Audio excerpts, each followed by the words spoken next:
Advance booking शुरू है Iftekhar park की sky line contractor and engineer private limited की पेशकश इफ्तेखार कॉलोनी साथ ही शुरू की जा रहा।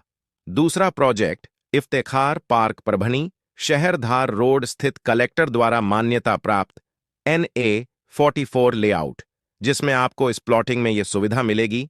मेन रोड 50 फीट और अंदर के रोड 40 फीट 30 फीट, साथ ही साइड में गट्टू भी डाले हुए।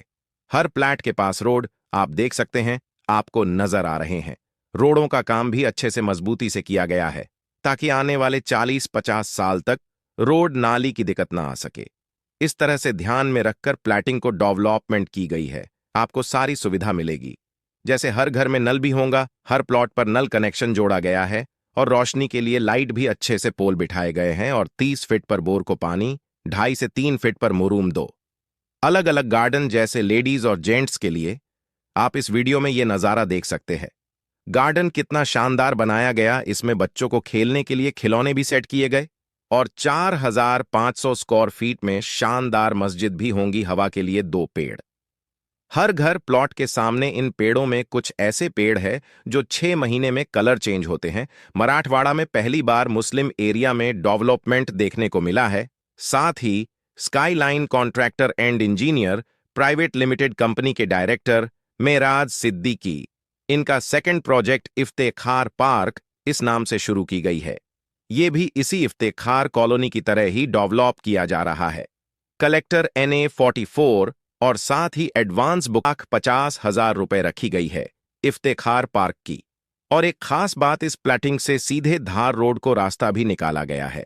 इसमें भी लाइट नल नाली रोड और हर प्लैट के सामने पेड़ लाइट पोल, खुद की DP, जिनकी ख्वाहिश है ताकि वो ख्वाहिशमंद भी ले सके। इफ्तेखार पार्क आमदनी और जरूरत पर ख्याल रखते हुए ये प्लॉट निकाले गए। आप भी एक बार जरूर जाकर देखें और अपने सपनों को पूरा करें। जानकारी के लिए मौलाना अब्दुल रशीद नदवी, इन्हें 9997077513 इस नंबरों पर कॉल करके जानकारी हासिल कर सकते। परभनी विधानसभा क्षेत्र में शहर के कादराबाद प्लॉट स्थित अशरफ कॉर्नर और मुश्ताक मंजिल में कार्यालयों का उद्घाटन 10 नवंबर 2024 को दोपहर में किया गया।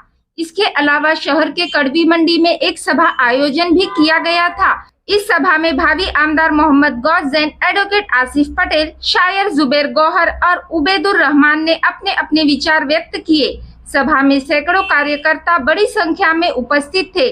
मोहम्मद गौस जैन ने अपने प्रचार में विशेष ध्यान आकर्षित किया है और शहर के अधिकांश मुस्लिम क्षेत्रों में उन्होंने अपना प्रभाव बढ़ाया है, जिसके कारण राजनीतिक प्रतिस्पर्धा में तेजी आई है। इस सभा में भावी आमदार मोहम्मद गौस जैन, एडवोकेट आसिफ पटेल, जुबैर गौहर परभनी और उबैदुर रहमान, इनकी योजनाबद्ध भाषणें हुई। साथ था हमारे 20-25 गाड़ियों का काफिला और परभनी से औरंगाबाद और फिर औरंगाबाद से मुंबई गया।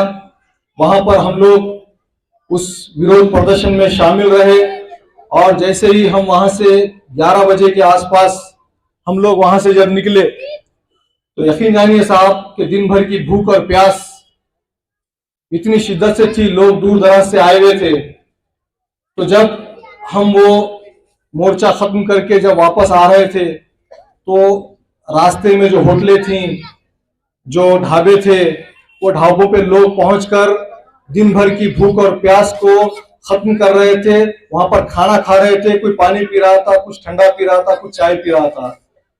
तो यकीन मानिए साहब कि वहां पर पुलिस की दनदनाती हुई गाड़ियां पहुंची। वो लोगों ने आओ देखा ना ताओ, उन पुलिस वालों ने वहां पर लाठी चार्ज किया। हम लोग खाना खाकर होटल से बाहर निकले, हम लोग गाड़ी में बैठ रहे थे तो पुलिस वाले आए और उन्होंने लोगों पर लाठियां बरसाना शुरू कर दी। लोग प्लेट छोड़कर हाथ में का एक लौटा उम्मीदवार जिससे हमने ये वादा ले चुके हैं, एक लौटा उम्मीदवार जिससे हम ये वादा ले चुके हैं। अगर इंशाअल्लाह अगर अल्लाह ने आपको कामयाब किया और विधानसभा के अंदर अगर आपको भेजा तो आप सबसे पहले ना रोडों की बात करोगे, ना नालियों की बात करोगे, वो सारे काम होते रहेंगे। कि परभनी के खड्डों को मुछाने का काम आप करोगे, लेकिन अगर सबसे पहली बात आप कोई करोगे तो अल्लाह के रसूल की इज्जत की बात करोगे। पहली बात अगर आप कोई करोगे तो इन जालिमों के जुल्म, इन जालिमों को सजा दिलाने के लिए बात करोगे। पहली बात, अगर आप कोई करोगे तो एक ऐसा मजबूत कानून बनाने की पेशकश करोगे और उस कानून के नाफिज होने तक, उस कानून के अमल में आने तक आप जद्दोजहद करोगे। तो हजरात गिरामी, इस प्रोग्राम को आगे बढ़ाते हुए मैं आज के पहले मुकर्रिर, परभनी के मशहूर और मारूफ शायर, जो किसी तारुफ के मोहताज नहीं, मैं जुबैर गौहर साहब को दावत देता हूं कि वो आए और अपना कलाम पेश करें। सदा सुन रहे हैं लोग, शीशे के लफ्ज है मेरे और पत्थर बने हैं लोग। ए अल्लाह, ये नमाज कभी खत्म ही ना हो। मुद्दत के बाद एक साथ में खड़े हैं लोग। अस्सलाम वालेकुम व रहमतुल्लाहि व बरकातुहू। भाइयों, बुजुर्गों, दोस्तों, आज ये जो प्रोग्राम रखा है ये मोहम्मद गौस जैन साहब के प्रचार के हेतु में रखा गया है। हम सब जानते हैं कि ये विधानसभा के इलेक्शन चालू है। हमें आने वाली 20 नवंबर को मोहम्मद गौस जैन साहब को भारी अक्सरियत से चुन के लाना है। इनकी निशानी तुतारी है। तुतारी को ही अपना पहला निशानी लगाकर उनको चुन के लाना है। हम देख रहे हैं कौम के, मिल्लत के मसलों पे कौन आवाज उठा रहा है। हर बार ये असल लड़ाई अपने हक की, हुकूक की है। हम देख रहे हैं बार बार ये जो बातिल ताकतें हैं ये हम पे हमलावर है। हम पे कभी मॉब लिंचिंग हो रही है, कभी ऐसे मतलब हमारे शरीयत पे हमला हो रहा है, कभी वक्त प्रॉपर्टी पे हमला हो रहा है। उस वक्त कौन हमारे लिए बात कर रहा है? तो ये अरे गहरे नत्तो खैरे, ये कोई हमारी आवाज को उठाने लिए आते नहीं है। ये तो उनमें तो हमें हमारे वोट तो चाहिए, पर जब हमारे हुकूक की, हमारी जो डिमांड है उसकी लड़ाई के लिए जब हम उनसे बात करते हैं, जब हम उनसे मुताला करते हैं, तो वो लोकसभा से, वो विधानसभा से वॉकआउट करते हैं। हमने देखा पूरी दिल्ली की लोकसभा में जब हमारा वक्फ एक्ट आया तो यही शिवसेना के खासदार थे, उसमें पूरे 9 के 9 खासदार ने वॉकआउट करा कि नहीं करा? देखे ना आपने। ये हमारा ये मानना है कि वक्फ प्रॉपर्टी अल्लाह की प्रॉपर्टी है। उसमें एक बार जो अल्लाह के नाम से प्रॉपर्टी दे दी गई उसके ऊपर कोई तब्दीली नहीं होती। फिर भी हमने देखा, हम इनके दवा पे गए, हम इनको समझा रहे थे कि भाई आप ये पार्लियामेंट में जाके हमारे वक्फ बिल के ऊपर आवाज उठाइए, हमारे शरीयत के ऊपर आवाज उठाइए, हमारे माँ बहनों पर जो हमले हो रहे हैं उसके ऊपर आवाज उठाइए, मॉब लिंचिंग का मुद्दा बताए उसके ऊपर आवाज उठाइए। हमने तो डेवलपमेंट के बारे में बात भी नहीं करी, ना हमने कभी रस्तों की बात करी, ना कभी बिजली की बात करे, ना कभी पानी की बात करे, ना कभी बेरोजगारी पे बात करे, ना कभी एमआईडीसी पे बात करे, ना कभी इरिगेशन पे बात करे, ना कभी खेती पे बात करे। हमने हमारी शरीयत पे बात करे। फिर भी शरीयत के हमारे जो मुद्दे थे शरीयत के, इन्होंने हमारे कभी लड़ा क्या? क्यों नहीं लड़ा? क्योंकि उनको मालूम नहीं शरीयत क्या है। शरीयत जिसको समझेंगी वही शरीयत का दर्द समझेगा। आसान सी बात है, जो शरीयत को समझेगा वही शरीयत को मानेगा। सही है क्या गलत है? तो भाइयों, बुजुर्गों, दोस्तों, ये तीतर बटर अपने मोहल्ले में आएंगे, ये मीर सादिक, मीर जाफर के औलाद भी अपने मोहल्ले में आएंगे, ये अपने को भड़काएंगे कि भाई इसको वोट करने से उन्हें आ जाएगा, उसको वोट करने से फलाना आ जाएगा। नहीं, हमारा यकीदा अल्लाह पे है। हम सिर्फ एक अल्लाह से सिर्फ एक अल्लाह से डरता है, उसके अलावा उसके दिल में दूसरा डर नहीं रहता। अगर उसके दिल में अल्लाह के अलावा किसी का डर है तो उसको सोचना पड़ेगा कि भाई तेरा ईमान का क्या लेवल है। फिर भाइयों, बोलने का मकसद यह है, एक ईमान वाला सिर्फ अल्लाह से डरता है और अल्लाह के जो हुजूर पाक सल्लल्लाहु अलैहि वसल्लम है उनके नबी को मानने वाली उम्मत है ये। और हम देख रहे हैं हुजूर पाक सल्लल्लाहु अलैहि वसल्लम की शान में बार बार गुस्ताखी हो रही है। हमने इसके ऊपर डिमांड भी करी थी। मैं खुद हजरत टीपू सुल्तान युवा मंच जो ग्रुप चलाता हूँ, मैंने सबसे पहले 2012 से उसकी डिमांड करा था कि ईशा निंदी कायदा लाओ, उसको इंग्लिश में बोलेंगे ब्लैस्फेमी एक्ट। हमने डिमांड करे थे स्टेट गवर्नमेंट को भी, सेंट्रल गवर्नमेंट को भी, कि ये जो बार बार विटंबना हो रही है, जो आईपीसी की जो बीएनएस के सेक्शन है वो अपूरी है, वो उससे जो आरोपी है उनके ऊपर उनका दहशत नहीं है, क्योंकि जो कायदा जो बनाया गया है वो आरोपी को, वो गुनहगारों को डराने के लिए बनाया है ताकि दोबारा वैसा गुनाह कोई ना कर सके। पर हम देख रहे हैं हुजूर पाक सल्लल्लाहु अलैहि वसल्लम की शान में बार बार गुस्ताखी हो रही है कि नहीं हो रही है? इसके लिए भाइयों, बुजुर्गों, दोस्तों, ये कायदे कानून बनते पार्लियामेंट में, विधानसभा में, वहां पे अपने नुमाइंदे भेजने पड़ेंगे। असल में ये जद्दोजहद जो चल रही है विधानसभा में नुमाइंदे भेजने के लिए, जब तक अपने नुमाइंदे जाके वहां बात नहीं करेंगे, अपने मुद्दों पे लड़ेंगे नहीं, तो ये मसले हल होने नहीं है। तो मेरे आप सबसे यही गुजारिश है कि आने वाले 20 नवंबर को हम सबको मोहम्मद गौसैन साहब को भारी अक्षर से चुन के लाना है। मीर सादिक, मीर जाफर के चक्कर में नहीं पड़ना है। ये टीकर बटर बहुत आएंगे अपने पास, बहुत बरगर आएंगे, हम उनके नाथ को लगना नहीं है। हम एक अल्लाह से डरने वाली कौम है, अल्लाह के सिवा किसी से नहीं डरती है। वो आखिर दावाना अल्हम्दुलिल्लाह रब्बिल आलमीन। अस्सलाम वालेकुम। आज कड़बी मंडी पर सभा लेते हुए मुझे पिछले विधानसभा की याद आ रही है। पिछले विधानसभा में तो पहली सभा यहाँ पर हुई थी। आप लोगों के दिल में, आप लोगों के दिमाग में ये चीजें चल रही होगी कि विधानसभा में जब किसी पार्टी ने टिकट नहीं दिया तो अपक्ष उम्मीदवार बनकर आप लोगों के सामने आने का क्या मतलब है। किसको टिकट बनना चाहिए? शिवसेना को, बीजेपी को, उद्धव ठाकरे की शिवसेना को, कांग्रेस को जिसका कि यहां पर कोई है नहीं, या राष्ट्रवादी को? अब राष्ट्रवादी में भी कौन सी राष्ट्रवादी को? चाचा की राष्ट्रवादी को या भतीजे की राष्ट्रवादी को? या फिर मुझे ऐसे लोगों के पास जाना चाहिए इलेक्शन लड़ने से पहले? एक एग्जांपल देना चाहता हूं मैं आपको। महाराष्ट्र डेमोक्रेटिक फ्रंट, जिसको एनडीएफ बोलते हैं, आपको वो 5 साल वो ऑर्गेनाइजेशन कहीं दिखती है? आपके नबी के ऊपर कीचड़ उछाला गया, आपके लोगों को जान से मारा गया, आपके ट्रिपल तलाक कानून के अंदर उन्होंने शरीयत के अंदर आपको मुदाखलत करने की कोशिश की। ये लोग मुझे पता नहीं कि कहां से आ जाते हैं, और एक डॉक्टर कैसे उनका का नाम इस्तेमाल कर सकता है। एक ऑर्गेनाइजेशन जो सोशल ऑर्गेनाइजेशन है, जिसका साठ गांठ ऑलरेडी महाविकास अघाड़ी से जुड़ा हुआ है, वो उलमा इकराम का नाम यूज करके कैसे एक कैंडिडेट के पीछे खड़े रहने की कोशिश करती है, कुछ मामला को तय करके। आप मुझे बताइए, मुसलमानों की लीडरशिप डेवलप कैसे होगी अगर एक पार्टी पैसों के बलबूते पर आपके सामने आएगा और वो आपको खरीदने की कोशिश करेगा, आपके बच्चे को खरीदने की कोशिश करेगा? आप मुझे बताइए, क्या मैं बिकने की लाइन में खड़ा रहूं या लड़ने की लाइन में खड़ा रहूं? क्या हुआ पिछले 2 साल, 2 महीने क्या हुआ आप देखा आपने? जहां पर जिस पार्टी के पास हम गए, एमआईएम के पास, वहां पर बच्चा, मैं आपको एक एग्जाम्पल देना चाहता हूं। एक बुजुर्ग आदमी है, उसका एक बच्चा है जो अच्छे से मेहनत कर रहा है।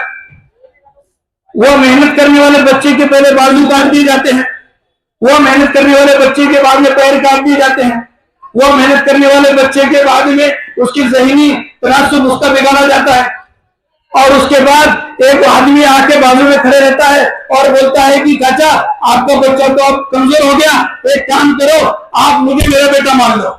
ये वही राहुल पाटिल है जिसने आपके 2 महीने में पूरे बच्चों को काटा, पैसों के बलबूते पे काटा, अपने पावर के बलबूते पे काटा, उनका टिकट काटा, पार्टियों को खरीदा, और आपके सामने अब आके खड़े हो रहे कि मेरे अलावा आपके पास कोई ऑप्शन नहीं है। मैं आपको बताना चाहता हूं कि मैं खड़ा हुआ हूं, मैं जब तक ऑप्शन हो आपके सामने, ये सोचने की जरूरत नहीं है। अगर आपके अंदर खौफियत जिंदा है तो मेरे इस बात पे गौर जरूर करना कि इलेक्शन से पहले इलेक्शन करने वाला अंदर आपके बारे में क्या सही सोच सकता है।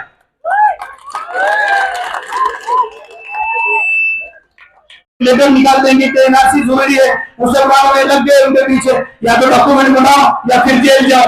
एनआरसी में हमारा 1-2 साल खा गए, ट्रिपल तलाक में हमारे 1-2 साल खा गए, वक्फ बोर्ड की तरमीमी बिल में अब 1-2 साल चले जाएंगे। इसके ऊपर नामूस से रिसालत, अरे शर्म करो मेरे भाइयों।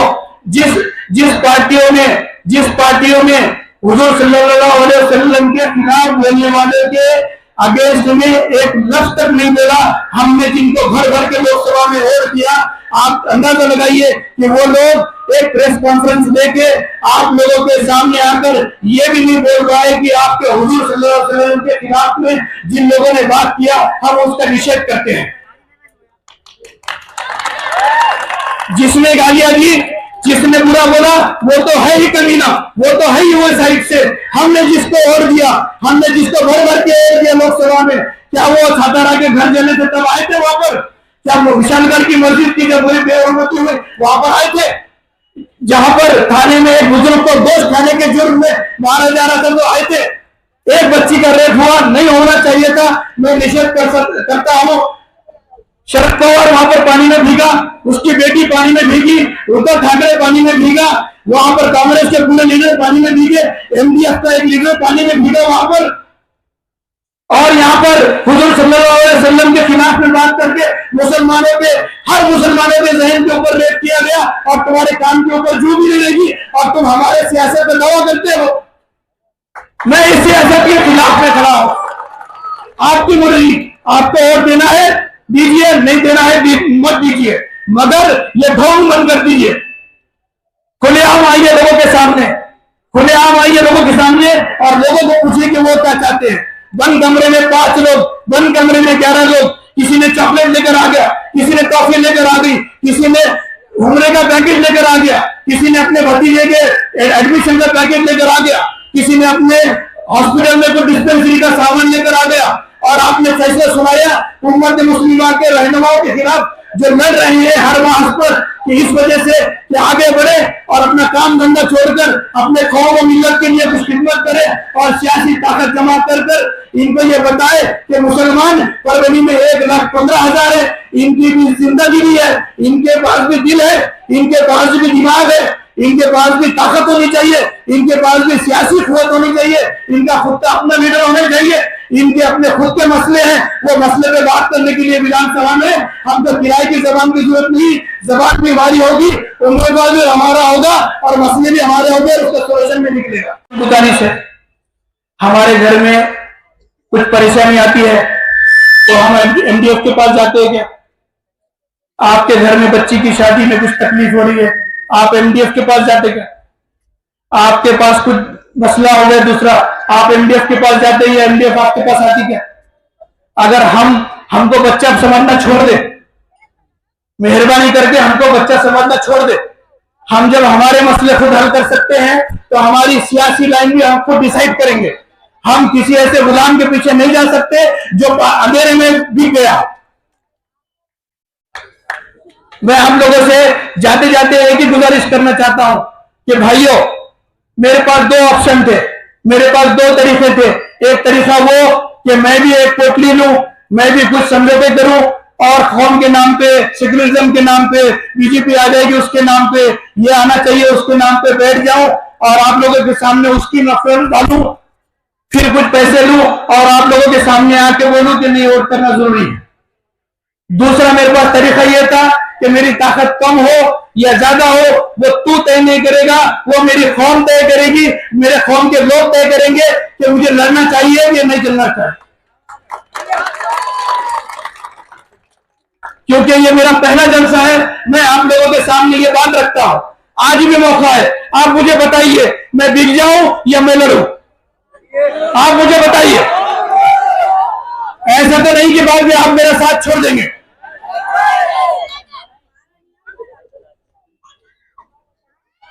मजाक लगा के रखा है प्रवीणी को। मैं आपको एक एग्जांपल देकर मेरी बात खत्म करूंगा। एक एग्जांपल है मुंब्रा की। मुंबई में कॉन्स्टिट्यूएंसी है मुंब्रा, वहां पर 80% मुसलमान है और वहां पर 25-30 साल से एक गैर मुस्लिम आमदार है। उसने आमदार बनने के लिए सबसे पहले ये खेल रचा कि बड़े बड़े लीडर्स को खरीदा। उसके बाद उसने क्या किया, आपके कमसिन बच्चों को ड्रग्स देना शुरू किया। आज ये हाल है मुंब्रा में, आप जाकर देखिए कि आपके 16 साल का बच्चा हो या 18 साल की बच्ची हो या 20 साल का बच्चा हो, चाहे वो काम करता हो चाहे वो नहीं काम करता हो, सब नशे के शिकार है और उसके पीछे घूमते हैं। क्या आपको प्रधानी को उस हाल में लाके छोड़ना है? क्या किया 10 साल? और ये शिवसेना बाल ठाकरे की शिवसेना है, आप क्यों बोल रहे हो? इसके ऊपर आपके बहनों के रेप के भी इल्जाम लगे हुए, इसके ऊपर आपके भाइयों के खून के भी इल्जाम लगे हुए हैं। ये अल्लाह का गुनहगार है, इसने मस्जिद गिराई है, तो आप कौन होते हो माफ करने वाले उसको? क्या अल्लामा शरद पवार ने बोल दिया तो आपने उसको माफ कर दिया? कौन है शरद पवार आपके मजहब में? हम इन सब चीजों के खिलाफ में लड़ रहे हैं। आप लोगों से गुजारिश करते हैं कि अगर आप लोग सोचे 20 तारीख तक मेरा 14 नंबर का बटन है, उसकी निशानी ट्रम्पेट है, शहनाई है। मुझे ये उम्मीद है कि आप मिल्लत की शहनाई बजाएंगे, मिल्लत की शहनाई बजाएंगे और यहाँ की मशाल हो जाएंगे। बहुत बहुत शुक्रिया।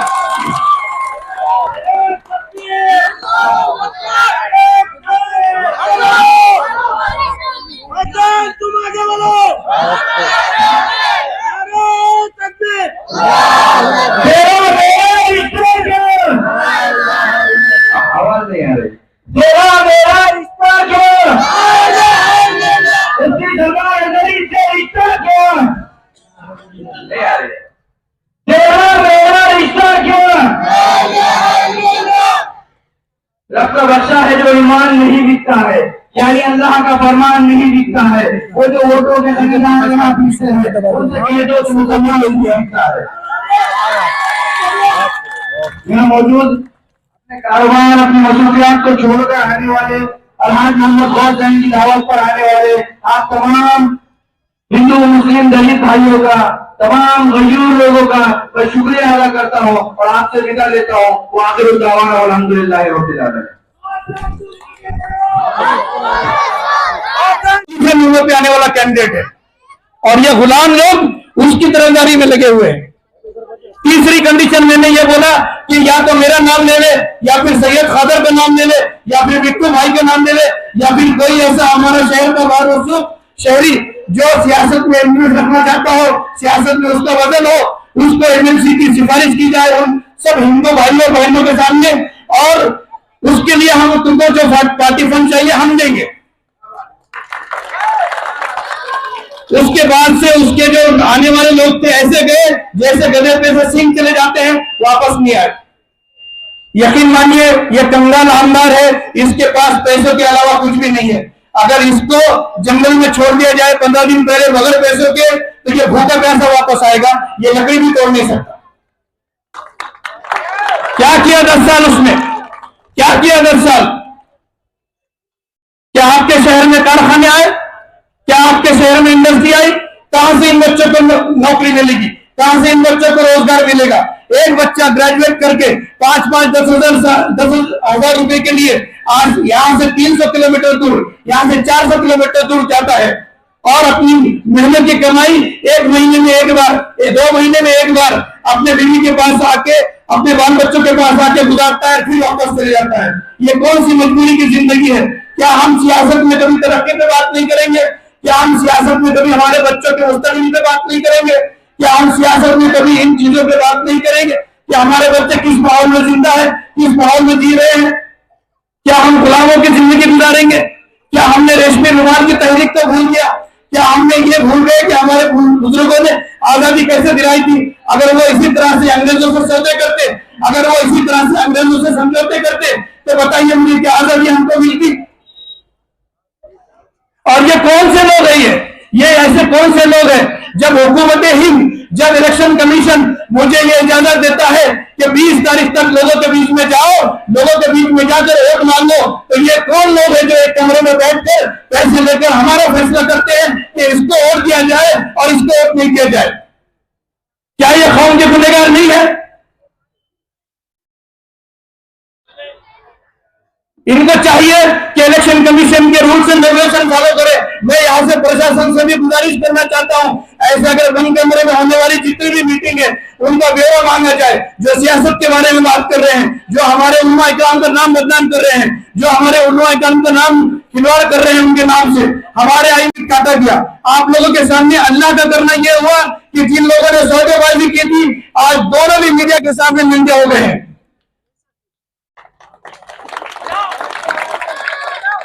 क्या ये कौमी सियासत है आपकी कि सामने कुछ और पीछे कुछ?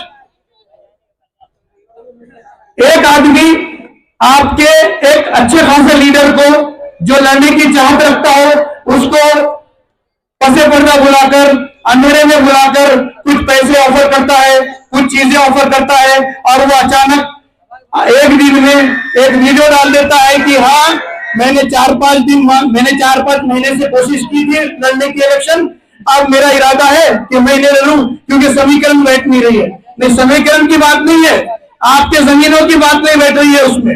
आपको लगता है कि अगर आप इलेक्शन लड़ेंगे कौम के लिए तो आपके धंधों के ऊपर आ जाएगी। फिर दूसरे का वीडियो आता है, फिर दूसरा यही बात करने लगता है, फिर तीसरा फॉर्म भरता है। फॉर्म भरने के बाद में 4 दिन के बाद में पता चलता है कि जिस इंसान ने 20 के ऊपर इलेक्शन लड़े, अचानक उसका फॉर्म रिजेक्ट हो गया। आप लोग बेवकूफ है, आप लोगों को यह समझ में नहीं आ रहा है कि क्या हो रहा है। अगर उस दिन मैंने इरादा किया था 1 दिन पहले कि एक मुस्लिम भाई को वंचित बहुजन अघाड़ी से टिकट दिया गया है, कैसा भी हो, मेरा भाई है, ईमान वाला है, मैं फॉर्म वापस निकालूंगा और उसके पीछे खड़ा हो जाऊंगा। एक दिन के बाद ही पता चलता है कि वो फॉर्म रिजेक्ट हो गया। आप लोगों के भी दिनों में क्या उस दिन गुजरी थी, जो मेरे दिल में गुजरी थी वही गुजरी थी कि हम लोग भाइयों से क्या किया गया था, हमारे ऊपर जुल्म किया गया था पैसों के बलबूते पे। मुझे नहीं जानना है कि उनके मामला क्या हुए, मुझे ये नहीं जानना है कि उन्होंने क्या सौदा किया, अल्लाह को मालूम और उनको मालूम उन्होंने सौदा किया या ना किया, वो जाने, अल्लाह जाने। मगर मैं ये जानना चाहता हूं, मुझे भी बहुत से ऑफर आए, ये ले लो वो ले लो। मैंने सरेआम उनके लोगों से बात की, बाप ने फोन किया, भाई ने फोन किया, उसके दोस्त ने फोन किया, ये डॉक्टर ने फोन किया, वो एडवोकेट ने फोन किया। पिछले 1 महीने से उनको मैंने 3 बात की जो आप लोगों के सामने रखना चाहता हूं, आप लोगों के सामने इंसाफ मांगना चाहता हूं कि मैंने वो 3 बातें करके उसको सही कहा कि गलत किया।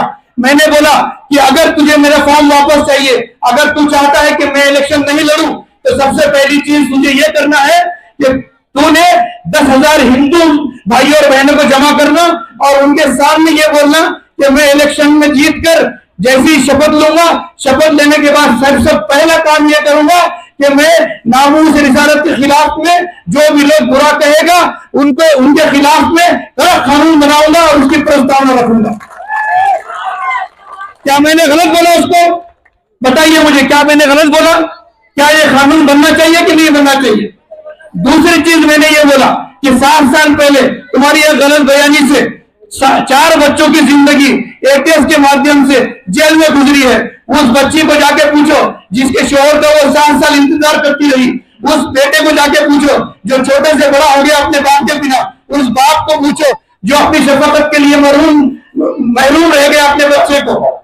मैंने उनसे कहा कि वो 4 बच्चों की जिंदगी अगर आपको सुधारनी है तो आप वो उन हिंदू भाइयों बहनों के सामने ये बोलो कि मैं ये 4 बच्चों को या तो मेरे संस्थाओं में या तो मेरे हॉस्पिटल में या कहीं पर इनको अच्छी जॉब दूंगा या फिर इनका कुछ सेटलमेंट करूंगा और बजाहिर सबके सामने इनसे माफी मांगूंगा। ये मांग मेरी गलत थी? क्या ये मेरी मांग गलत थी? तीसरी मांग मैंने ये बोला कि आपको सियासी तौर पे अगर सौदा करना है, अगर आपको सियासी तौर पे अगर बातचीत करनी है, अगर आपको सियासी तौर पे समझौता करना है तो सियासत का जो समझौता है वो सियासत की नजर से होना चाहिए, ना कि पैसों की नजर से। जिसको पैसे देना था तूने दे लिया, जिसको बिठाना था बिठा लिया। अल्हम्दुलिल्लाह, अल्लाह का शुक्र है कि ये भाई इतना तो कमा लेता है कि अपनी 2 वक्त की जिंदगी और अपनी इज्जत की जिंदगी आराम से गुजार दे, और वो भी तेरे पैसों के बगैर। तीसरी शर्त मैंने उसको ये रखी, अगर तुझे उसका इतना बुरा हाल है हिंदुओं में और नमाजें पढ़ाते हैं, हम उनके पीछे नमाज पढ़ते हैं और उन्हीं का सुनेंगे। मैं आप लोगों के सामने गुजारिश करना चाहता हूं, या तो आपके मस्जिद के इमाम को सुनिए या फिर उस आदमी को सुनिए जो अपने आप को बज़ाहिर आलिम तो कहता है मगर कोने में बैठकर लोगों के साथ में ऐसे समझौते करता है जिससे आपकी मुस्लिम रहनुमाई के ऊपर असर पड़े। मैं यहां पर लड़ रहा हूं, मैं सभी से लड़ रहा हूं, मैं एक वहां पे नहीं लड़ रहा हूं। सब लोगों ने मेरे साथ नाइंसाफी की, जिसके पीछे घूमा, जिसके पीछे टिकट का जिसने आश्वासन दिया उसने आखिर टाइम में पैसे लेकर टिकट बदल दिया। दूसरी पार्टी से बात हुई, 1 घंटे के अंदर फिर टिकट बदला गया। आज हम आजाद लड़ रहे हैं, आज हमारे कौम के लिए लड़ रहे हैं, तो तुमको 10 दिन पहले एक फैसला सुनाना है कि नहीं हम तो इसको हटा देंगे। अरे कौन सी शिवसेना? क्या है शिवसेना? क्या आप भूल गए कि यही शिवसेना थी जो बाबरी मस्जिद को गिराने के बाद फखर से कहती थी कि हमने गिराई है? कल उद्धव ठाकरे परवनी में था, कल शिंदे परवनी में था। क्या तुमने उनसे पूछा कि जो बाबरी मस्जिद गिराई थी उसके ईंटें अभी तक घर में ही है या वापस किया मुसलमानों को? एमडीएफ से पूछो कि वो ईंट ला सके तुम?